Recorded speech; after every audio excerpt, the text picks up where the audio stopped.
Hello, Bisshhh'ssss. How's it going? 'Tis I, Chlois. Today I am going to be doing a dip overlay. And so this is how I'm starting. This is my natural nail. I am buffing my natural nail, getting all the oil off and everything.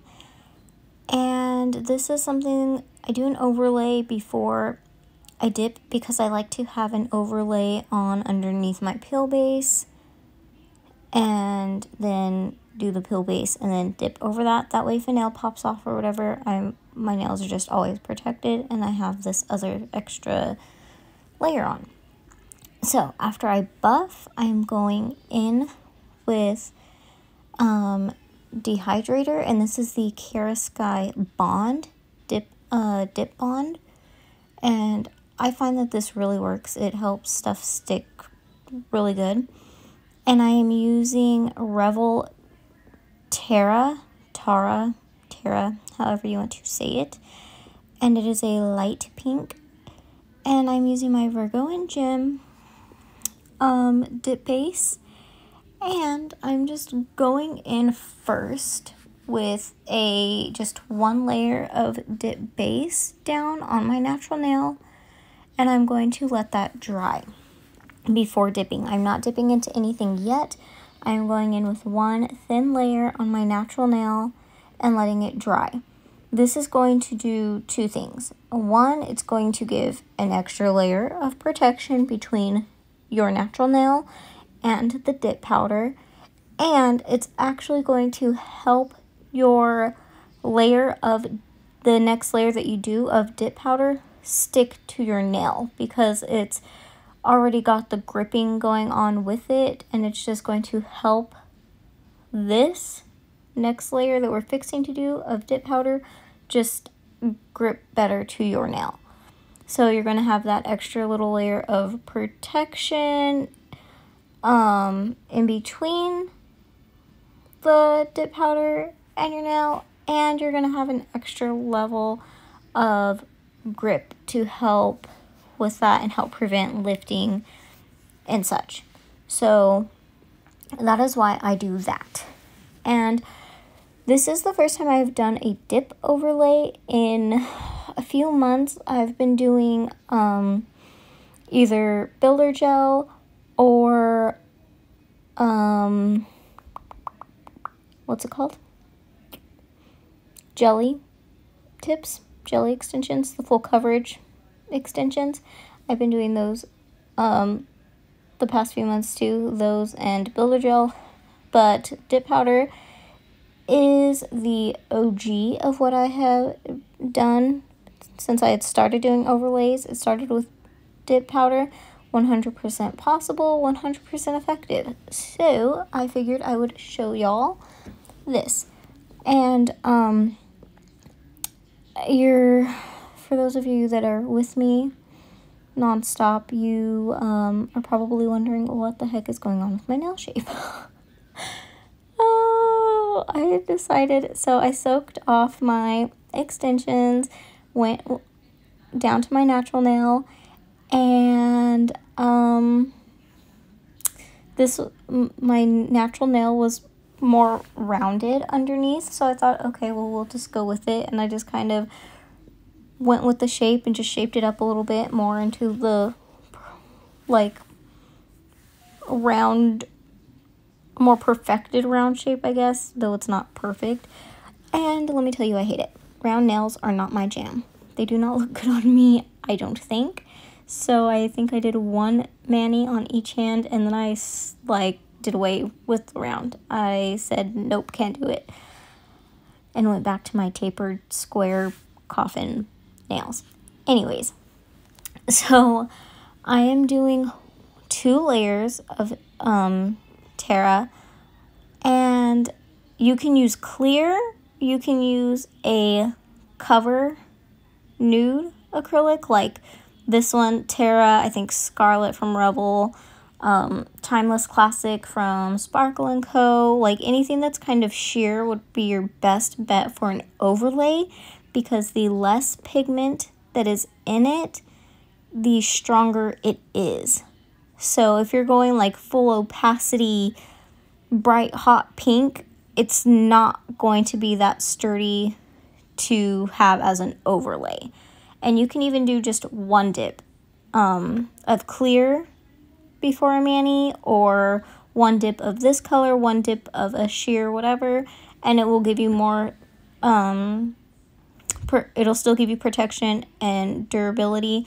I did two, just for the fact that I wasn't sure when I would actually be doing an actual like colored mani, so I wanted to be safe, and I could just file down a little bit more or buff it down slightly and whatever, but I don't really like thick layers of dip anyways. My go-to is just about 2 dips and then I'm good. So for me, it didn't add any crazy thickness doing this. So I am just doing thin layers of my dip base, and I am using the Triple D cuticle tool to clean around my cuticles. So beginner or not, having a cuticle tool on hand is going to be a good idea, whether you use it or not. I find that on some nails I don't use it, because when I look at the nail after I dip, I'm like, oh, there's no mess to clean up, I did a really good application. But on other nails, I'm like, whoa, I need to clean that up big time. So it's just a good idea to have it on hand, and it can be this from Triple D, which on the other end is a wax tip, and I think this was $12, and it was just a good choice for me at the time, and I've been using it ever since I got it. I really enjoy it. I like it. Before, I used a toothpick, then I moved on to an orange wood stick, and then I found a dotting tool was my best tool option in this sense, because the smaller dotting tool, it's round and it still created a good enough gap in between my cuticle and the nail that made me comfortable. And then as I got more comfortable doing nails, I went on to this cuticle tool, which is thinner than a dotting tool, so it's going to get you even closer to the cuticle. But I think for a beginner, the dotting tool trick will be a better option, just because it's going to give you more room in between the powder and your cuticle, which means you're going to have more room for the top coat and everything, and for filing, so you're not going to cut yourself as easily, where the thinner of a gap you go between the acrylic and your cuticle, you're going to need to be extra careful with filing so you don't cut yourself, which it still happens. I do cut myself on occasion, but not like I did in the beginning. So now I'm activating these. I'm going to just buff them because there wasn't a whole lot of filing. Actually, I think I do file around my cuticle, which I'm going to show you. I'm just going around my free edge first and perfecting any like little lumps, because sometimes you get little lumps and bumps at the end of your free edge when you dip. I'm just going around and cleaning that up just a little bit. Didn't need anything crazy. And then I'm going to go in around my cuticle, and you will see that now this file has been through the ringer. I know. I have new ones, I just haven't gotten them out yet. This file is still working and doing its job perfectly fine. This is a file from Sally's, and it is a 180/150. So I'm using the 150 side right now, though it's probably like a 180 at this point, I'm not too sure. And so I'm just going to clean around my free edge, and I'm going to show you, I think on one, maybe 2 nails, I don't know if I did on all of them, my cuticle. So here I'm showing you, like, there's this little bump and it's where my apex should be, but it's like a little bit bigger and isn't blended. So that's why I'm going over it more flat first, and then I'm going to go in at just a slight 45-degree angle and get that like little hill that I want to create that blend of an apex. And then I'm going down the sides like this, kind of rounded to still blend into the peak of the nail. So you want the sides to be a little bit more sloped downwards. The middle of your nail is going to be the peak, the high point of the nail. And so that's all I'm doing when you kind of see me like filing from the middle downwards to the side of the nail at a rounded angle like this. That's what I'm doing. And right now I'm going around that cuticle, just making sure, and I'm looking at it, and you'll see me like move my finger and my hand around. I'm looking at it. I'm looking at the fingernail at all angles, seeing just what needs to be filed, what's even, what's not even.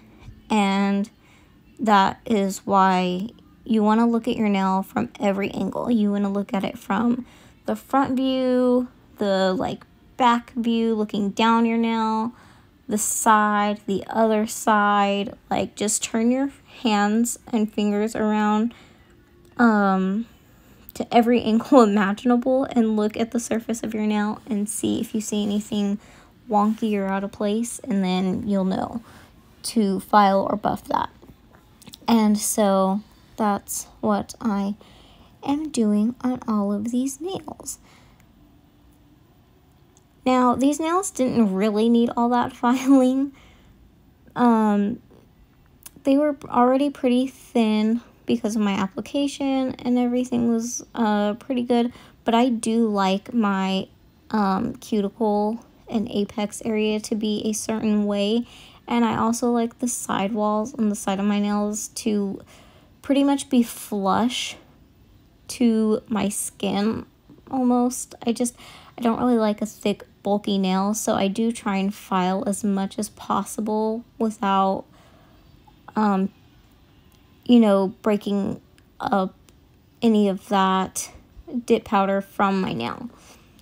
So this is where, after filing, you can either wipe with alcohol and top coat, or you can buff and go in with peel base if you wanted to, or your dip powder.